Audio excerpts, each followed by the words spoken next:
So, what did you want to talk about? This is the workflow tutorial for how I made the AI short film, When I Sleep, I Leave My Body. And go check it out if you haven't seen it already. There's a link in the description. I'm going to try and go in depth on this, but here's the high level overview if you just want to know how it was done. I generated all of the images using Sora. One thing I love about it is that it gives you scene control, and I'm going to talk about that a little bit in this workflow. I brought those images into Kling and turned them into 5 or 10-second videos. And then I recorded myself doing all of the audio and converted my voice into the voices of the characters using ElevenLabs. Then I brought the ElevenLabs audio back into Kling and used it to lip sync with the videos. I also used ElevenLabs for the sound effects that you hear, like the Brahms.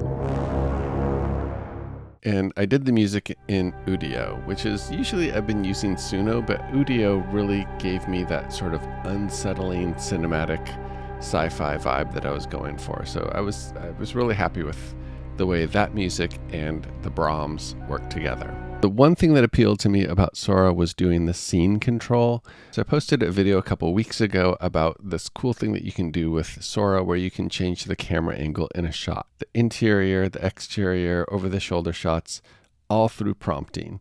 This is actually one of the significant advances in AI filmmaking, in my opinion. So I wanted to create a film this way. And I started with just a candid iPhone photo of an interesting couple sitting across each other at a diner. So I ended up getting these people who were kind of interesting to me. And I did an over-the-shoulder shot of the man and an over-the-shoulder shot of the woman. And then I wanted to see the outside. But then I kind of abandoned this idea because it just seemed a little too hokey. So eventually I generated this couple. So I like the fact that there's something vaguely futuristic or dystopian about the scene, but it's hard to say why exactly. So I decided this is what I'm going to base my movie on. So this is what I talk about with scene control. Once I had this picture, I would go down here to this remix button and click remix. And then you can choose if you want to have 4 variations, 2, or 1. I would often choose at least 2. Then you just type in like over the shoulder shot of the woman. So I did my over the shoulder shots where I would have over the shoulder of the woman. So now we can see the man there, and then reversed it over the shoulder shot of the man. So we see the woman there. I mentioned this in another video, but you really want to make sure that one character is facing this side of the screen and one character is facing this side of the screen. If you were to cut these two together, for instance, where they're both on the same side of the screen, it wouldn't look right. And this is probably really obvious to a lot of people who have done narrative filmmaking before. If you're new to filmmaking through AI, that's just something to watch out for. It's something that you will notice instinctively when you're watching movies. That's just how it's done. But you might say, I really like this one, but it just won't cut together with this one. The thing that I found that really helped get this sort of shot is if I just put something in there like creative use of rule of thirds to place them in a dramatically tense area of the frame. So this is kind of a cool shot, I think. Sort of like looking down on them. You get a sense of the place a little bit, but it's a little more interesting than your typical straight on shot. I did some variations on the over the shoulder shots where I would just say, her expression is more relaxed, almost embarrassed about a story she just finished telling, which is exactly what is happening in that scene. I also get some smiles from him as well as he's assuring her. So once I've got them sitting at the table, I've got my over-the-shoulder shots, I can move outside the diner now. And I realized I didn't really like this diner sign. So I did a really wide shot. And what I did was, because I wanted it to be further back, so I just put... in the foreground is the street wet from recent rain. So it has to zoom out more because it has to show that street. So I get a much wider shot that way. So sometimes a wide establishing shot might not be as wide as you want. So just think about like what would be in the foreground to place the camera where I want the camera to be. So in this case, I was thinking, well, I need to see a little bit of the street. And that's how I got this shot. It's really poor quality at this angle, but it's good enough. You can't really tell otherwise. If you know me, I like to try consistent characters in different ways. So I've done that with time travel before, and in this case, I wanted to try it with dreams. So we can have her doing different things, like dreaming that she's a mermaid, spiders crawling everywhere. So it was fun to think of what are some common dreams and nightmares, and then bring those to life for this character with AI. So this shot I really liked because it's a really creepy looking liminal creature, and this creature is stalking her. And I love the idea of like, I can just make her so her feet aren't moving and her hair would be moving and her arms might be moving. In the final, her head even turns back to look at him, but she can't move. And that's kind of like what happens in the dream, you know, like you can't move. So I thought that was a really fun way to bring that to life.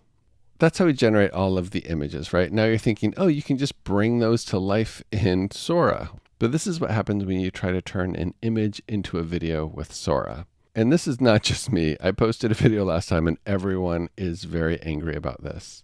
So every once in a while, you'll get something like, I mean, at least it's the same character here. This is like one of the first ones that I did. And it just changes so much. It's like we're suddenly in a different world. So I've seen on Reddit, and someone commented on a video as well that kind of has the solution for this.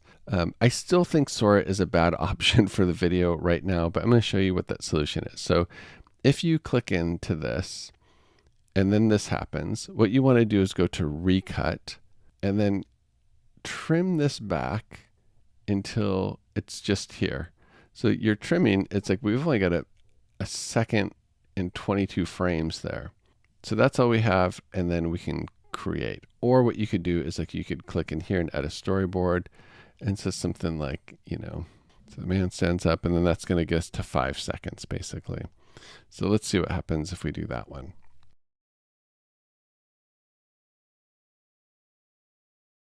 So I generated all the video in Kling using the images, which is basically just making sure you're on image to video. One thing I noticed is a lot of times the characters are talking, even though I haven't prompted for talking. All I'm saying is slight handheld camera sway, but it wants to have this character talking. I like the fact that it gives them motion. So sometimes I don't mind because when I do the lip sync, the talking will match up. This was a way I found to be able to generate the images where no one was talking. So you could say subtle handheld camera sway, emotionally tense silence. So if you include the word silence in there, it makes it so they don't talk, which is nice. I do think it's nice to have a mix of talking and not talking, because when they have the character talk, you get these little hand motions and head movements. Okay, so I just recorded myself speaking the script, and this is what that sounds like. But when I sleep, my spirit, my soul, I don't know what to call it. But when I sleep, my spirit, my soul, I don't know what to call it, I leave my body. So I cut everything up into the different voiceover sections. Then I brought those into the voice changer in ElevenLabs and just dragged and dropped each of them and chose a voice for each. So I've recorded myself acting out the parts. Then I brought those into ElevenLabs, changed my voice into the characters' voices, and I'm going to bring those audio files to Kling to lip sync them to the videos that I made. So you need to have a video to sync to. It can't be an image. So I did this one so she's just looking in silence. So I'll click lip sync down here. Okay, so I have my 10-second clip there. Okay, so I'm choosing the ElevenLabs audio. We have a 10-second clip here and a 13-second audio file. What happens is we get this little window here, and I can move this around and I can trim it if I want. I also like leaving a little bit of silence at the beginning of it so they're not just talking right away. So when you cut to them, you have a little bit of time where you see the character before they start talking. You might want to watch them kind of mull over what they're going to say. So I like to have a little bit of silence to leave room for that. So this is one of the first times I've used Udio. One thing that I liked about it is that it generates it from not the beginning of the song. So when you go to extend, you can say, I want to add an intro before, I want to add a section before. So you can just keep adding a section before, a section after, and then decide when you want to end. And when you're adding that section before, you can change the prompt up. So I think that's pretty cool. I also enjoy the fact that it sounded less stocky than what I was getting from Suno. And I'm still a big Suno fan, but I'm really intrigued by Udio now for some things like this. The other way I've used ElevenLabs, and you may have heard me say this before, but in their sound effects, you can go in there and you can explore, and there's all of these sound effects. And as long as you have a paid plan, it can be the lowest paid plan, you can use these in your projects. So I love these Brahms. I feel like they work well for this kind of thing. And then there is a twist ending, so there's going to be spoilers here if you don't want to have this ending spoiled. But I wanted to do this thing where she transforms. So I have a shot of her reacting. She looks kind of shocked. I like both of these. I hadn't thought about it at first, like what could it be? And it was like one of these like clone pod things like from the Matrix. It's like, no, that seems overdone. And then I thought, like, what if she was just an alien? So this was my prompt. It's based on this image here. And the prompt is just same framing and style, only turn her into a humanoid alien that resembles her, but also a reptilian-like alien. If you've done AI stuff before, you can already see where this is going. This is my start frame. This is my end frame. And we're going to have a transition between the two of them. This was actually harder to do than I thought it would. I'm going to show you some of the ones that didn't work out. And then this is the final one that ended up working out. So there's a couple of times that I utilized start frame, end framed transitions in this. Another one was with this tooth shot, and it was really hard for me to try and generate pictures of her without teeth. Harder than I thought it would be, to be honest. But I finally got it. And I just said her top two teeth are missing. And then in retrospect, it's like, yeah, that's obvious. But it was hard to do. Like toothless didn't work, only gum lines, missing teeth. So I had to be very specific, not just her front teeth are missing, the rest are cracked. Like for some reason, it just said her top two teeth are missing, and that worked. I wanted it to go from the tooth shot to the toothless shot, but I just couldn't get it to work. So what I ended up having to do is use this as the start frame, and then the one with teeth is the end frame. And then when that was done, I just reversed it. So it's kind of a weird workaround, but it was the only way I could get that to work. Another start frame, end frame was using this shot of her moving into the mermaid. So we get this sense that there's this seamless transition from what they're talking about into the dream world. And I could have used a transition or a cut or a fade, but I like the fact that we just go from what's happening and then it just moves her into the mermaid automatically. And I used a little bit of water sound effect there to kind of, you hear the water before you actually see the water. And it just kind of helps bring that particular scene to life a little bit more, I think. And this is what that looks like. So I have this clip here.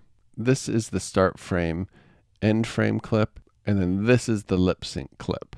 So you can kind of see how it just transitions from that one to that one. There's a little bit of a hitch you can kind of see there where the lighting changes. I don't know why that fire's there. I think it happens so fast you don't notice it. And there's the water sound effect. So you hear the water before you actually see it. Give me an example. They're weird things, like I'm a mermaid swimming in the ocean. So for this shot, I thought it was really interesting. So what I wanted to do is once she turns into the alien, and then I switched to this other shot. This is one that I did in Kling, where this is the start frame, and I just have her look over. And then instead of doing like an end frame, which you could have, I could have done that too, of like had the same frame for the start frame and the end frame. What I did instead is I just stopped it, reversed it, and then edited it back together. So now she turns her head back this way. And then now we're back at another clip that has a start frame. And then this one in Kling kind of like does this pan out and you see the spaceship out the window. So this is supposed to feel like one continuous shot, even though from here, like we don't ever see anything change, right? We're on her. I think by staying on her the entire time once she turns into an alien makes the scene work a little bit more dramatically. And even though there are cuts in here, you can't really tell. It all just looks like one seamless shot until we get to this thing. Wake up. Wake up.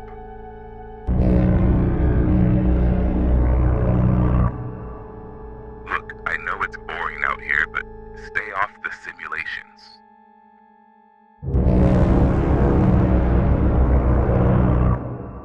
If you've seen my time travel movie, I like to remake movies every like 9 months or so, just as the technology changes. So I will probably remake this movie again as things improve. If you're still here, thanks for sticking around. I hope this was helpful. Thank you for watching. Go make something cool with AI video.